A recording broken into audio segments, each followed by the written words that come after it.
4, 3, 2, 1. So today we are meeting with Malcolm Graham. He is founder and CEO of Aceify, and he's going to give us his perspective and insights on SEO moving into 2020. Graham, welcome. Yeah, thanks, Steve. Great to be here. So can you just give us some background and introduction on who you are and what you do? Absolutely. So my name's Malcolm Graham, and I am co-founder and CEO of Aceify. Aceify is a sports lesson booking app. My background is in digital marketing, so I have been working in digital marketing nearly my entire career, so right back to the late 90s. So I started very early in the field of digital marketing. And amongst other things, I started an agency which grew to 20 staff and had some clients such as McKinsey Consulting, Financial Times, British Army, Mars Drinks, and many other top organizations. And we ran some major campaigns for some of those organizations.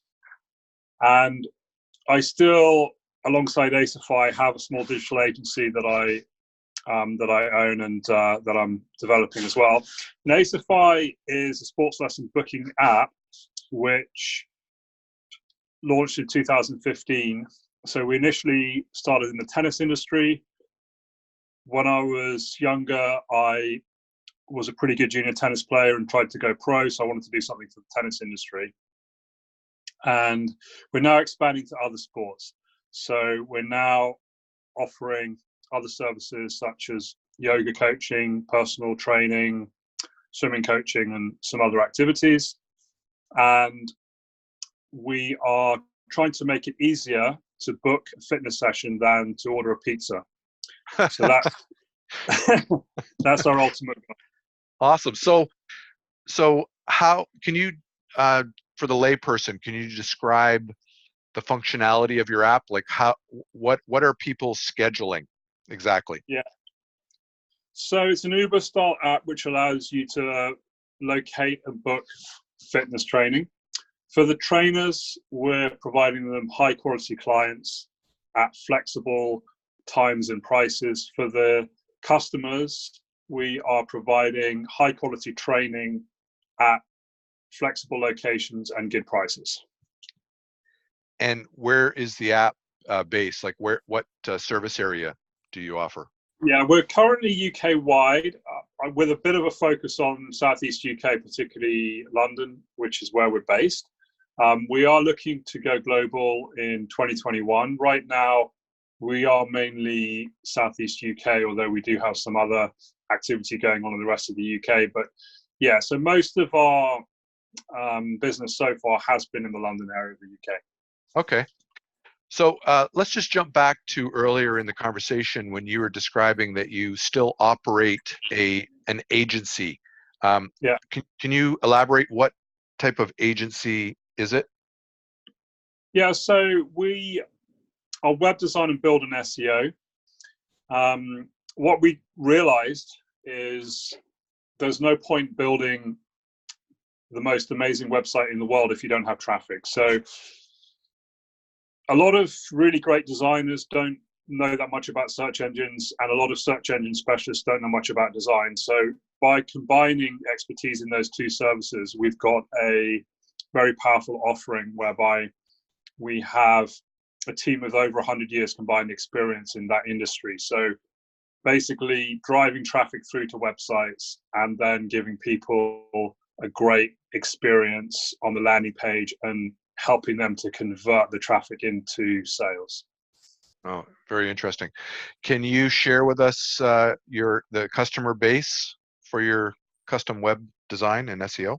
Yeah, absolutely. So, we've got quite a few clients in health, foods, fitness. I guess we just sort of gravitate to things that we're interested in, and those are the sort of clients that I've largely been picking up. But however, we do cover many other industries. We have top law firm that we're working with.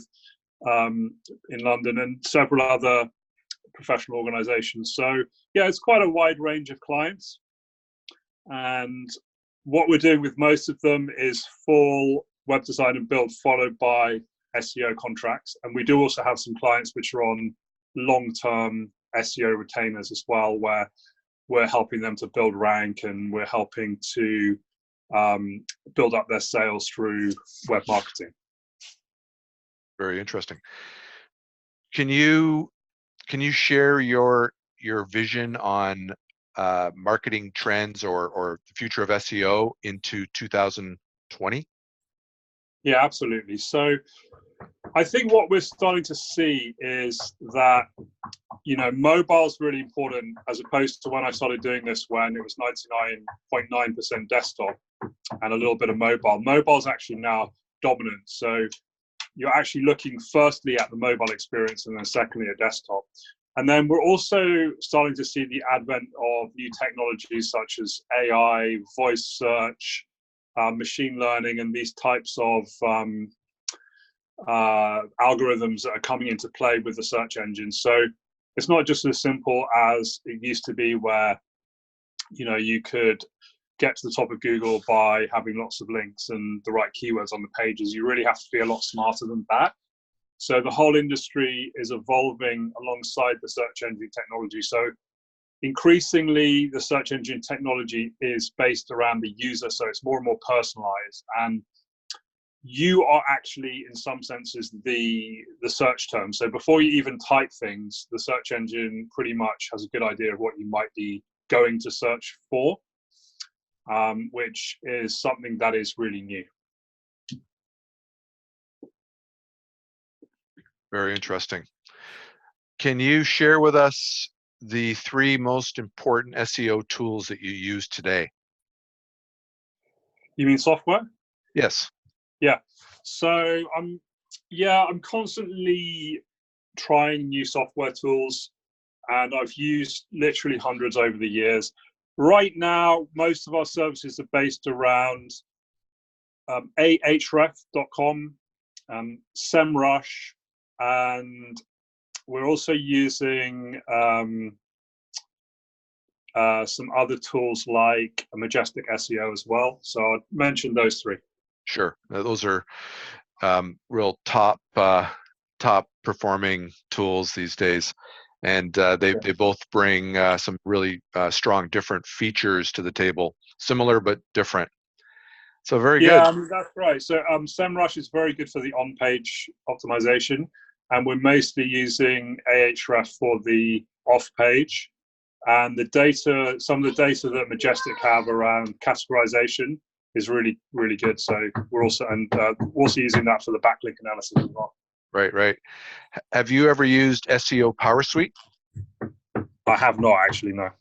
Okay, I use that. I like it. I've heard it doesn't, when in reviews, it doesn't rank as high as Ahrefs or SEMrush, but I like it. I've been using it for a while, and I'm not ready to abandon it yet. Yeah, well, that's right. I mean, it's also what you're most comfortable with.